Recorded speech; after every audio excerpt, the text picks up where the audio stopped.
हमारे दो सहयोगी सुबह से विधानसभा में मौजूद थे। उन्होंने प्रत्यक्ष सब कुछ देखा है, हैपनिंग्स देखी है। हमारे साथ मनोज राठौर हमारे संवाददाता और दूसरी तरफ विवेक राणा हमारे साथ लाइव जुड़ रहे हैं। दोनों संवाददाताओं से हम बारी बारी से जानेंगे। सबसे पहले मनोज, आपने भी देखा सुबह 11 बजे करीब जैसे ही सदन की कार्यवाही शुरू हुई, दिवंगत नेताओं को श्रद्धांजलि दी गई, वंदे मातरम गान का आयोजन हुआ, कांग्रेस ने उसमें अड़ंगा डालने का काम किया जैसा संसदीय कार्य मंत्री कह रहे हैं। ओवरऑल आपने जो 1.5-2 घंटे कार्यवाही हुई, 2 बार 10-10 मिनट के लिए स्थगित भी करना पड़ी कार्यवाही, क्या कुछ देखा?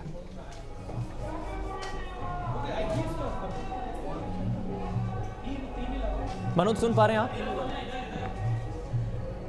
जी जी बिल्कुल, क्योंकि इस कार्रवाई के दौरान जो हंगामा हुआ है उससे ये समझा जा सकता है कि कांग्रेस जो है वो लगातार जो आदिवासी का मुद्दा है उसे कहीं ना कहीं भुनाने की कोशिश कर रही है और विधानसभा में इसी बात को लेकर हंगामा किया। हालांकि जब बीएचटीवी ने कांग्रेस के तमाम बड़े नेताओं से बातचीत की, जिसमें बाला बच्चन शामिल थे, विजय लक्ष्मी साधो शामिल थी, इसके अलावा कमलेश्वर पटेल शामिल थे, ये तमाम बड़े नेता थे जिनका साफ तौर से ये कहना था कि जो हंगामा किया गया है वो इस बात को लेकर नहीं किया गया है कि हमें सदन की कार्रवाई में किसी तरीके की विघ्न डालना है, किसी तरीके की रुकावट डालना है। हम आदिवासियों का मुद्दा जो है वो सदन में उठा रहे हैं, लेकिन सत्ता पक्ष सरकार इस मुद्दे पर किसी भी तरीके की चर्चा नहीं करना चाहती है। यही कारण है कि कांग्रेस की तरफ से ये आरोप भी विधानसभा अध्यक्ष और आसंदी पर लगाए गए, भेदभावपूर्ण तरीके से काम करने का आरोप जो है यहाँ पे लगाया गया।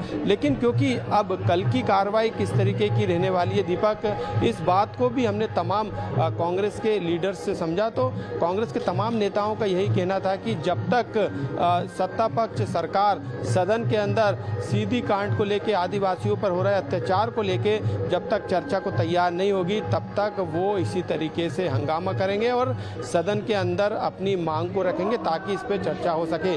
लेकिन दूसरी तरफ समझेंगे कि किस तरीके से बीजेपी की तरफ से लगातार इस मामले को लेकर यही कहा जा रहा है कि स्थिगन जैसी कोई बात नहीं बनती, क्योंकि ये 3 साल पुराना मामला है और 3 साल पुराने मामले में जितनी भी कानूनी कार्रवाई सरकार को करनी चाहिए वो तमाम कानूनी कार्रवाई सरकार के द्वारा की गई। आरोपी पर एनएसए लगाया गया, उसके घर पर बुलडोजर चलाया गया, उसे जेल भेजने का काम किया, तो जो वैधानिक और जो कानूनी कार्रवाई थी वो तमाम कार्रवाई कर दी।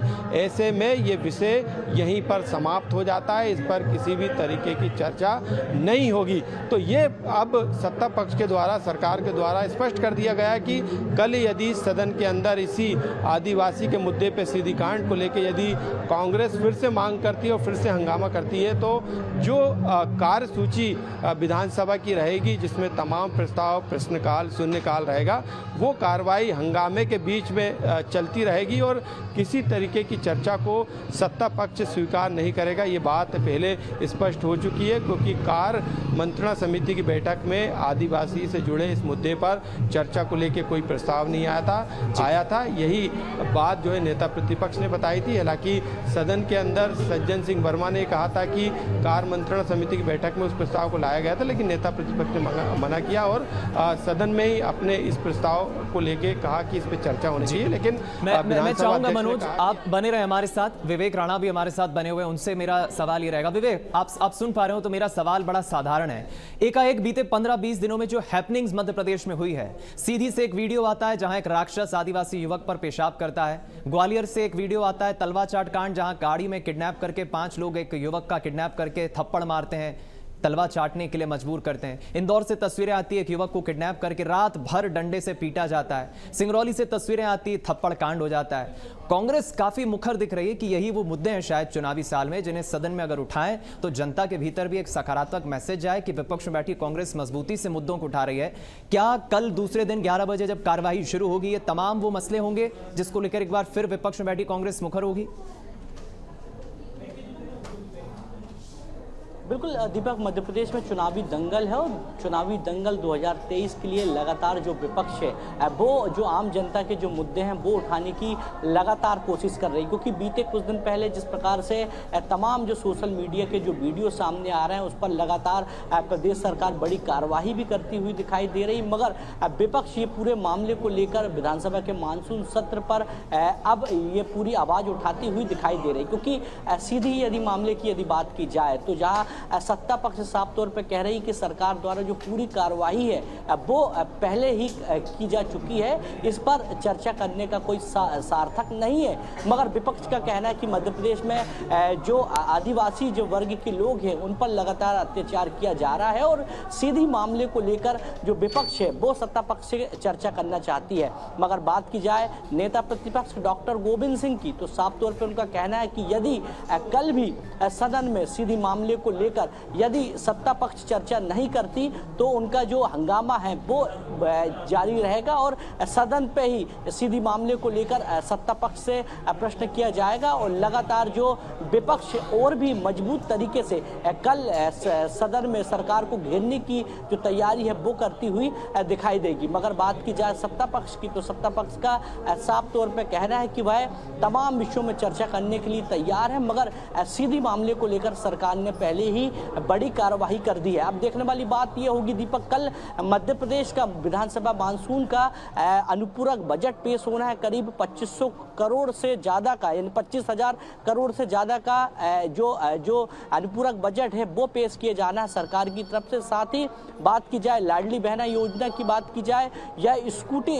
वितरण की बात की जाए, तमाम बजट पर प्रावधान है। और अब कल हंगामे के बीच संभावना जिस प्रकार से विपक्ष की तैयारी दिख रही है, ऐसा लग रहा है कि कल भी हंगामा तेज रहेगा और सदन की कार्यवाही जब शुरू होगी तो अनुपूरक बजट हंगामे की बीच ही पेश हो सकता है। जी मेरा छोटा सा सवाल मनोज आपसे संक्षिप्त में जवाब दीजिएगा। ये तो बात हुई उन मसलों की जिसे कांग्रेस सदन में उठा रही है और कार्रवाई शुरू होने के पहले तैयारी पूरी कर ली थी। कमलनाथ के बंगले पर एक ब्लूप्रिंट तो बन गया था, इस तरह सत्ताधारी दल बीजेपी को घेरना है, लेकिन अभी मसले कई और भी है। सत्ताधारी हम बीजेपी की बात करें तो कई प्रस्तावों को, विधेयकों पर मुहर लगवाना, तमाम अलग अलग मसले। अभी आने वाले दिनों में आप कौन कौन से वो प्रमुख मसले देख रहे हैं, विधेयक देख रहे हैं जिस पर सरकार की कोशिश रहेगी कि 15वीं विधानसभा के इस आखिरी कार्यकाल में उन्हें समय रहते पूरा करा लिया जाए?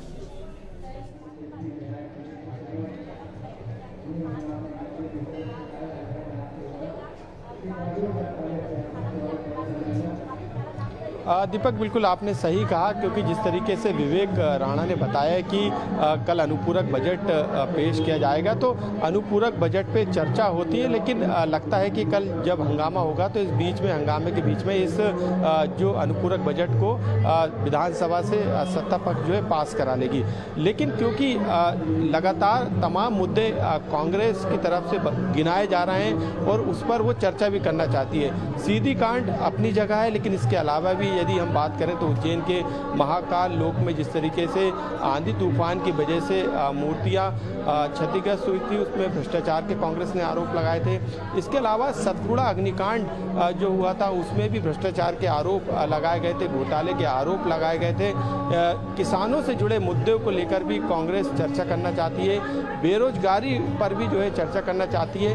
तो ये तमाम जो 5 बड़े मुद्दे जिसको लेके इस पूरे चुनाव में कहीं ना कहीं कांग्रेस जनता के बीच में लेके उसे केश कराना चाहती है, तो ये 5 बड़े मुद्दे हैं और इन मुद्दों को जनता के बीच में ले जाने के लिए उसकी गूंज सदन से जनता के बीच में जाए, ये कोशिश यहाँ पे क्या कांग्रेस वॉकआउट कर सकती है? ऐसी स्थिति आप कुछ देख रहे हैं? लगता है कि जनता से जुड़े मुद्दों को सत्ता पक्ष के सामने रखे, उसे सदन में उठाए, लेकिन लगता है कि जो सदन चलेगा उसमें आज बिल्कुल आज भी, क्योंकि कई नेता थे जो कि सदन से बाहर चले गए थे, उन्हें वॉकआउट वहाँ पे सदन का किया था, लेकिन क्योंकि नेता प्रतिपक्ष मौजूद थे, तमाम दूसरे कांग्रेस के बड़े लीडर मौजूद थे, तो वो इसी बात को लेकर अड़े थे कि इस विषय पे चर्चा होनी चाहिए, इस प्रस्ताव पर चर्चा होनी चाहिए। ये मध्य प्रदेश में आदिवासियों के हिसाब से काफ़ी बड़ा विषय है, स्थगन लाने की कोशिश की जा रही थी, लेकिन सत्ता पक्ष ये साफ कर चुका है कि इस पर स्थगन की ज़रूरत नहीं है। जो कार्रवाई थी कानूनी वो पूरी कार्रवाई कर दी गई है। तो ऐसे में जो मुद्दे हैं जनता के वो कहीं ना कहीं इस सदन की कार्रवाई में गुम होंगे।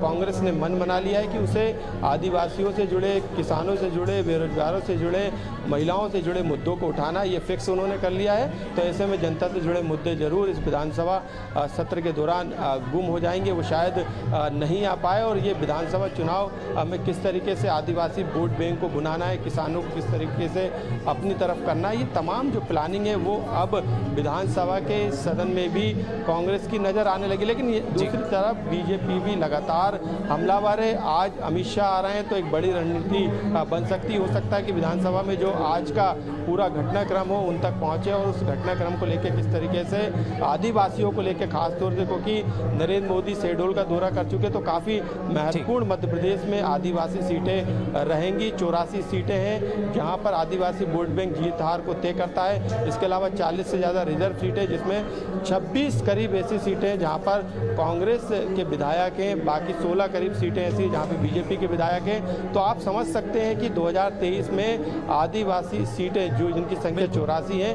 वो कितनी महत्वपूर्ण है। वहाँ उन सीटों पर मध्य प्रदेश के नेताओं का ही नहीं बल्कि दिल्ली के नेताओं की, दोनों ही पार्टियों के नेताओं की नज़र है। आज अमित शाह आएंगे तो हो सकता है कि कोई ऐसा मंत्र देके जाए, कोई ऐसी प्लानिंग देके जाए जिसके सहारे मध्य प्रदेश में बीजेपी सरकार बनाए। लेकिन यहाँ पर राहुल गांधी का दौरा भी है आने वाले दिनों में, तो कांग्रेस भी कोई कोर कसर नहीं छोड़ना चाहती, खास तौर से आदिवासी वोट बैंक को लेकर। बिल्कुल ठीक कह रहे हैं आप मनोज, कांग्रेस हो बीजेपी हो कोई कोर कसर बाकी छोड़ना नहीं चाहती हैं। दोनों ही राजनीतिक दलों की कोशिश यही है मध्य प्रदेश में चुनावी साल में सत्ता एक बार फिर से हासिल करना। बहुत शुक्रिया मनोज और विवेक आपका इस खबर पर जुड़ने के लिए।